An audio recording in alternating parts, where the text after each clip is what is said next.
자, 오늘 저는 이제 마태복음 18장 21절에서 22절의 말씀을 가지고 용서의 블랙홀이라는 제목으로 여러분과 은혜를 나누고 싶습니다.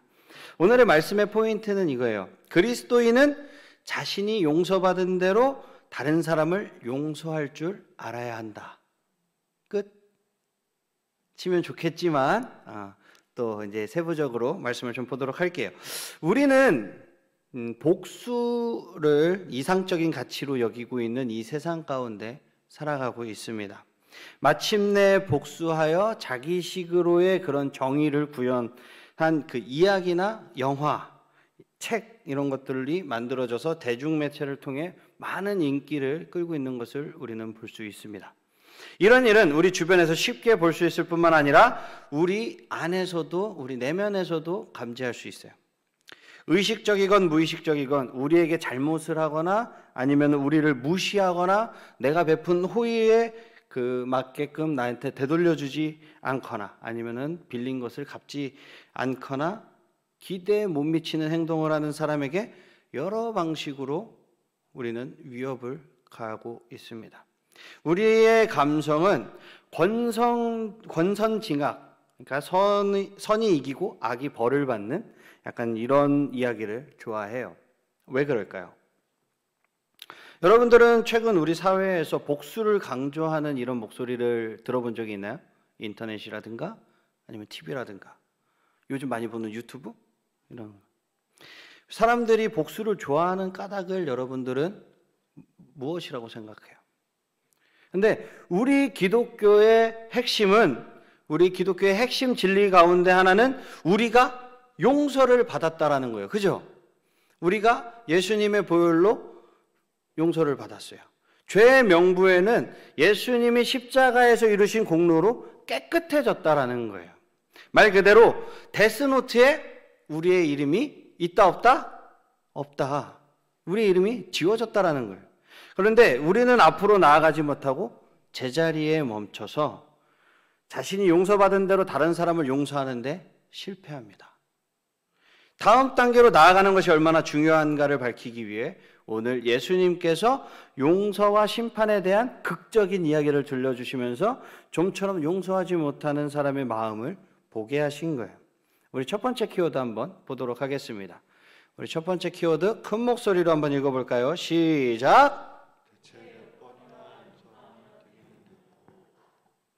마태는 그리스도인이 자기에게 죄를 저지른 다른 그리스도인을 어떻게 대해야 하는가에 관한 예수님의 가르침을 전하고 있는 거예요. 우리 본문 21절에서 22절의 말씀을 한 목소리로 봉독하여 읽겠습니다. 시작! 그때 베드로가 나와 이르되 주여, 형제가 내게 죄를 범하면 몇 번이나 용서하여 주리이까? 7번까지 하오리이까? 예수께서 이르시되 내게 이르노니 7번뿐 아니라 7번에 70번까지라도 할지니라. 아멘. 용서가 무엇인지에 대해 자신의 말로 한번 정의를 해봐요. 그것은 본문에서 예수님이 하신 말씀과 얼마나 일치하나. 베드로의 질문은 당시 보편적으로 인정되던 횟수보다 2배 이상 많이 용서하겠다라는 그런 의지를 보인 거예요. 베드로는 의미심장한 숫자 7을 언급해요. 성경은 이스라엘 이 문화는 숫자에 대해서 되게 민감하고 예민합니다. 그리고 많은 의미가 들어가 있어요. 그래서 이 7은 완전한 용서를 의미한다라고 볼 수 있어요. 7은 하나님의 숫자입니다. 예수님의 제자인 베드로는 예수님 나라의 윤리를 이해하려고 애쓰면서 보편적인 기준, 그러니까 다른 사람이 다 통용할 수 있는 그 기준의 이상을 실천하려고 노력한 거예요. 하지만 예수님께서 하신 대답을 보면 우리는 선뜻 이해하기가 좀 힘들어요. 번역본에 따라서 조금 다르게 표현을 하고 있지만 요점은 똑같습니다. 예수님은 몇 번 이상은 용서하지 않아도 되는지 그런 구체적인 횟수를 알려주신 것이 아니라 용서의 횟수는 중요하지 않다. 예수님은 믿는 자들이 한량없이 완전하게 용서하기를 바란다라고 이야기하시는 겁니다. 베드로에게 대답하신 뒤에 예수님은 이런 내용을 비유로 가르치셨어요.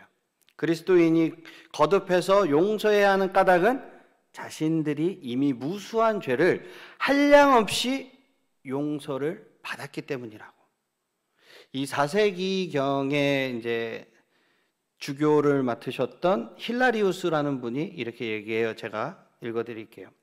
우리는 화가 나는 일이 있을 때마다 얼마나 많이 용서했던가를 따지지 말고 우리에게 죄 지은 사람들에게 화내는 일을 멈추어야 합니다. 하나님은 우리가 얼마나 많이 용서했는가와 상관없이 선물로 우리의 많은 죄를 사해 주셨기 때문입니다. 그러니 다른 사람들에게 화를 내서는 안 되는 처지인 것입니다. 자신이 용서해 준 횟수만큼만 용서해서는 안 되는 까닭은 하나님이 복음의 은혜로 우리의 죄를 한량없이 용서해 주셨기 때문입니다. 동의하시나요, 이 말에? 정말로? 꼭 오늘 말씀을 듣고 돌아가셔서는 나에게 잘못한 친구가 있거나 아니면 우리 형제 자매가 나에게 잘못을 하더라도 용서하시는 그런 마음을 가지시기를 주님의 이름으로 축복합니다. 특히 여기 형제 자매 남매들, 왜냐면 나도 형제이기 때문에 알아요. 얼마나 쉽지 않다라는 거. 그래도 용서하시기를 축복합니다. 아멘. 자, 우리 두 번째 키워드 한번 보도록 하겠습니다. 우리 두 번째 키워드 큰 목소리로 한번 읽어볼까요? 시작. 내 모든 빚을 아멘. 예수님은 그의 나라가 무엇과 같을지 제자들에게 가르치시기를 원하셨어요. 그래서 23절부터 27절까지 이렇게 이야기합니다. 그러므로 천국은 그 종들과 결산하려 하던 어떤 임금과 같으니 결산할 때에 10,000달란트 빚진 자 하나를 데려오매 갚을 것이 없는지라. 주인이 명하여 그 몸과 아내와 자식들과 모든 소유를 팔아 갚게 하라 하니 그 종이 엎드려 절하며 이르되 내게 참으소서 다 갚으리이다 하거늘 그 종의 주인이 불쌍히 여겨 놓아보내며 그 빚을 탕감하여 주었더니. 이 이야기에 따르면 임금에게 10,000달란트 빚진 한 종이 있었어요.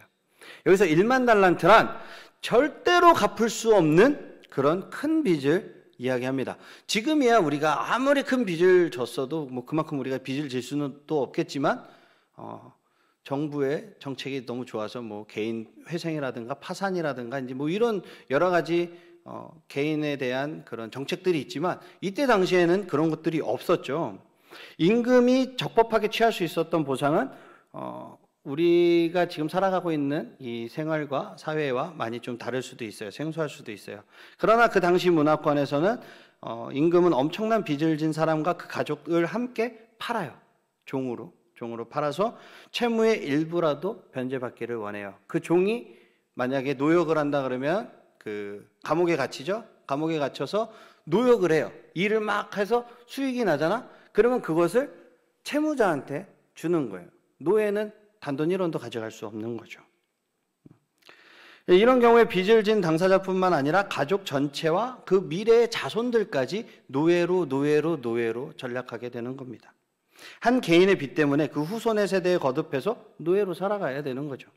근데 예수님은 그처럼 소망 없이 엄청난 빚을 진 사람을 묘사하셨어요. 그 사람이 임금에게 할 수 있는 일을 하곤 고작 자기 자신과 가족과 자기 재산을 모두 팔아서 빚의 그 일부라도 100만 분의 1이라도 갚는 것뿐이었죠. 진짜로 생각해 보면 엄청 끔찍한 상황인 것입니다. 그 종은 자기 목숨과 아내와 자식들의 목숨을 구걸하면서 터무니없는 주장을 해요. 무슨 주장을 하죠? 시간을 조금만 주시면 내가 그 빚을 갚겠나이다. 근데 갚을 수 없죠. 예수님은 시간이 이미 얼마나 많이 지났는지 말씀하시지는 않았지만 그는 아마도 가진 돈을 오래전에 이미 다 써버렸기 때문에 빚을 청산해야 되는 그런 지경에 있을 거예요. 그런데 임금은 종이 빚을 조금도 남김없이 갚게 하는 것이 아니라 그의 빚을 아예 없애버렸죠. 엄청난 반전인 거예요. 이 이야기를 듣던 사람들은 틀림없이 경악을 하고 말았을 것입니다. 세상에 임금이 그처럼 엄청난 빚을 그냥 탕감해줬다고? 임금의 몇 마디 말에 종은 금전적 속박에서 벗어났고 그의 온 가족이 화평과 평안을 누리게 된 거예요. 평생 호되게 치를 뻔했던 엄벌을 면하게 된 거죠. 예수님이 밝혀주신 바와 같이 이 이야기에는 안 믿는 자들을 위한 이야기가 아닙니다. 믿고 있는 우리 성도들에게 하고 있는 이야기라는 게 중요한 거예요. 우리는 이 이야기를 통해서 하나님의 나라의 그림을 보게 되는 것입니다. 그러나 하나님은 그 나라는 하나님의 나라. 하나님의 나라는 하나님께 무수한 죄를 범한 종들로 가득 찬 나라예요. 그 종들이 진 빚을 합산하면 1만 달란트 우스울 겁니다. 여러분들, 나, 모든 사람들, 그죠? 하나님께 갚아드리고자 해도 도저히 갚을 수 없는 엄청난 큰 빚을 우리는 지고 있는 거예요. 분명한 것은 그때가 언제이든지 이 빚에 관해서 반드시 심판받게 되어 있다는 거예요. 그러나 하나님은 예수님을 통해 빚을 탕감해 주심으로써 우리를 향한 하나님의 사랑을 보여주신 거예요. 이 이야기에서 우리는 하나님의 무조건적인 조건이 없는 은혜를 볼 수 있어야 합니다, 여러분. 하나님은 용서를 갈구하는 사람들을 용서하심으로써 무기력해진 사람들을 도우신다라는 거예요. 우리는 하나님을 만났고 하나님은 그분을 기억한 우리의 죄값이 너무 커서 우리의 힘으로는 도저히 갚을 수 없다는 것을 아셨어요. 우리는 종종 선행으로 그런 것들을 갚으려고 하는 마음이 있습니다. 이런 어리석은 다짐을 하지만 어떤 선행으로도 그 빚을 갚을 수 없다는 게 문제인 거죠. 이처럼 도저히 갚지 못하는 무능력 탓에 하나님의 용서에 우리는 주목할 수밖에 없는 거예요. 하나님은 예수님을 통해서 우리를 용서하시고 우리의 죄를 말끔히 씻어주십니다. 믿으십니까? 아멘. 하나님은 가장 궁핍한 자에게 용서를 베푸시는 분이에요. 우리는 그분을 믿고 있는 것입니다. 정말 복된 여러분들이에요. 아멘. 아멘. 우리 세 번째 키워드 한번 보도록 하겠습니다. 우리 세 번째 키워드 큰 목소리로 한번 읽어볼까요? 시작. 용서할 줄 모르는 자에게 키워드를 잡아놓고도 좀 무서워요. 용서할 수 없는 자에게 심판을. 예수님이 청중의 이목을 사로잡는 능력을 발휘하시는 장면이 이제 한 번 더 펼쳐질 겁니다. 임금에게서 막대한 빚을 탕감받은 종이 임금 앞에서 물러나서 자신에게 빚진 동료를 만나서 이야기하는 말씀이죠. 우리 28절부터 35절까지 볼까요? 이것은 우리 한번 교독으로 읽어보도록 하겠습니다. 그 종이 나가서 자기에게 100데나리온 빚진 동료 한 사람을 만나 붙들어 목을 잡고 이르되 빚을 갚으라 하매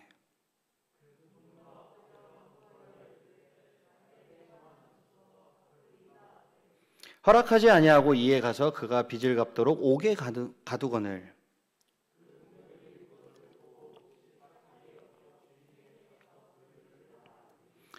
이에 주인이 그를 불러다가 말하되 악한 종아 내가 빌기에 내가 내 빚을 전부 탕감하여 주었거늘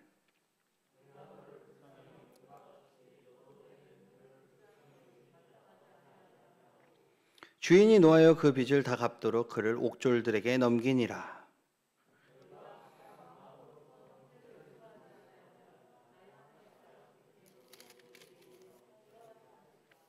아멘. 그러니까 여기엔 아까는 1만 달란트였고 지금은 100데나리온이 나와요. 이 100데나리온은 지금으로 치면 한 3, 4개월치의 노동력, 임금입니다. 근데 이것도 솔직한 얘기로 작은 금액은 아니죠. 작은 금액은 아닌데 그 앞에 빚진 사람하고 이 비교를 하면 되게 초라해지는 금액이기도 합니다. 종은 그처럼 막대한 빚을 탕감받자마자 자신과 똑같은 허물이 있는 사람을 만나고 그 동료의 숨통을 조여옵니다. 첫 번째 종과 똑같이 두 번째 종은 자신에게 시간을 주면 갚겠다라고 이야기를 해요. 하지만 첫 번째 종은 자신에게 빚을 갚지 않는 것을 탐탁지 않게 여기고 은혜를 베풀지 않았어요. 자신에게 빚진 종을 어떻게 했죠? 옥에 가둬버렸어요. 당시에는 빚을 갚지 않는 자에게 아까도 얘기했지만 노예로 파는 그런 것 대신에 이 옥에 가둬서 노동을 하는 방법, 그 방법도 있다고 했어요. 그래서 투옥된 상태에서 하는 노동의 대가는 모조리 그 채무자에게 넘어온다고 얘기했습니다. 그래서 첫 번째 종이 두 번째 종에게 하는 행동은 보통 상황에서는 당연한 거일 수는 있어요. 그죠? 근데 첫 번째 종이 지금 무슨 상황이죠? 어마어마한 빚을 탕감받은 상황. 그 상황에서 다른 사람에게 자비를 베풀지 않았기 때문에 다른 종들이, 그 당사자들 말고 다른 종들이 충격에 빠진 거죠. 그래서 종들이 자신의 목도한 광경을 그 임금에게 보고를 합니다. 의분을 느낀 임금은 첫 번째 종을 만나 그의 야박한 마음을 질타하죠. 임금은 그 종을 꾸짖으면서 은혜 입은 자는 은혜를 베풀어야 한다라고 지적하고 있는 것입니다. 악한 종이 받게 될 벌은 제법 심각해요. 자신은 용서받았으면서도 다른 사람을 용서하지 않는 악한 자들은 준엄한 심판을 받게 될 것입니다. 옥졸들에게 넘겨졌다라고 지금 성경은 번역을 하고 있지만 사실상 더 깊은 의미가 담겨져 있어요. 이거를 헬라어 원문의 그 단어의 뜻으로 풀이를 해보자 그러면 고문을 하는 자에게 라는 뜻이에요. 고문을 하는 자에게 넘겨줬다라는 겁니다. 그러므로 악한 종은 빚을 다 갚을 때까지 고문을 당해야 한다는 것인데 그가 진 빚이 얼마나 엄청난지 우리는 떠올려 볼 수 있을 거예요. 말씀을 정리하도록 하겠습니다. 비유는 폭넓은 진리를 표현하기 위해 지은 이야기임은 확실합니다. 본문의 비유는 용서하지 않는 사람을 하나님이 어떻게 하시는지에 관한 얘기예요.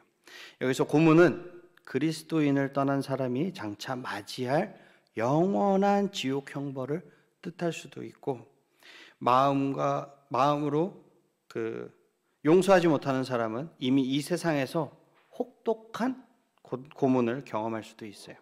그리고 고통과 외로움과 분노와 억울함을 겪으면서 살아갈 수도 있습니다. 고통과 괴로움을 주는 이들을 용서하지 않으면 도리어 이들에게 우리가 넘겨지는 일이 되고 말 거예요. 그래서 언젠가 그 형벌을 우리는 심판을 받아야 한다는 거죠. 우리가 언뜻 생각하기에는 우리에게 고통과 괴로움을 주었던 이들이 사라졌거나 멀리 있거나 죽은 것 같을 때라도 영혼 안에서 여전히 지속적으로 우리에게 고통과 괴로움을 줄 수 있어요. 겉으로 보면 우리를 함부로 대하는 자들이 사라져서 좋을 것 같지만 영혼 안에서 지속적으로 우리에게 해를 끼칠 수 있다라는 거예요. 타인을 용서함으로써 과거에 저지른 잘못 때문에 겪는 그런 괴로움에서 해방된다라는 것은 우리에게 아름다운 진리인 거예요. 상처를 주었던 사람에게 얽매일 필요가 없습니다. 그러나 용서하지 않는다면 더 큰 괴로움과 고통이 여러분들에게 찾아올 거예요. 21세기를 살아가는 우리 그리스도인으로서 우리는 이 비유를 한낱 옛날 이야기로 들어서는 안 돼요. 너희가 각각 마음으로부터 형제를 용서하지 아니하면 나의 하늘 아버지께서도 너희에게 이와 같이 하시리라라고 35절에서 이야기하고 있습니다. 그러면서 예수님은 용서에 관한 가르침에 결론을 맺으셨어요. 여기서 예수님은 힘주어 말씀하셨습니다. 용서하라. 용서하지 아니하면 하나님의 심판을 받게 될 것이다. 용서의 방법이나 횟수는 우리에게 잘못한 사람과는 무관한 문제입니다. 오히려 우리를 용서해 주신 구세주와 관련이 있어요. 자타가 공인하는 그리스도인이 타인을 용서하는데 어려움을 겪는다면 이것은 마음에 무언가 심각한 문제가 있다라는 것입니다. 최악의 경우에는 이런 질문을 우리 스스로에게 던져야 돼요. 그리스도인이 타인을 용서하는데 어려움을 겪는다면 과연 진짜로 복음을 이해한 것인가? 내 마음속에 오늘 질문해 보시기 바랍니다. 우리가 하나님께 빚진 빚은 너무나도 막대하고 착한 일과 노력을 통해 다 갚을 수 없을 정도입니다. 그러나 예수 그리스도께서 우리를 대신하여 십자가에 죽으셨고 그 은혜에 힘입어 우리는 용서를 받았습니다. 아멘. 하나님은 아들의 피로 우리의 이름을 죄인의 명부에서 지우셨습니다. 이와 같은 참된 용서를 받았음을 경험한 사람이라면 그리스도를 통해 용서받은 것과 똑같은 방식으로 남을 용서해야 될 줄 알아야 하는 거예요. 아멘. 아멘. 한 주간도 이 말씀 붙들고 그리스도 안에서 내가 용서받은 것 같이 다른 사람을 용서하는 그런 우리 청소년부 친구들이 다 되시기를 주님의 이름으로 축복합니다. 아멘. 다 일어나십시다.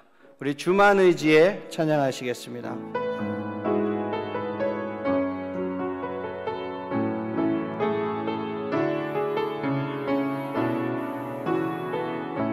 의지했던 모든 것 변해가고 모든 것 변해가고 억울한 마음은 커져가네. 부끄럼 없이 살고 싶은 마음 주님이 마시네. 모든 일을 선으로 모든 일을 선으로 이겨내고 죄의 유혹을 따르지 않네. 나를 구원하신 영원한 그 사랑 크신 그네 날 붙드시네. 주어진 내 삶이 작게만 보여도 선하신 주 나를 이끄신 분의 중심을 보시는 주님만 따르네. 날 택하신 주만 의지해 보이는 상황에 무너질지라도 예수 능력이 나를 붙드네. 보이지 않아도 주님만 따르네. 내 평생 주님을 노래하리라. 주어진 내 삶이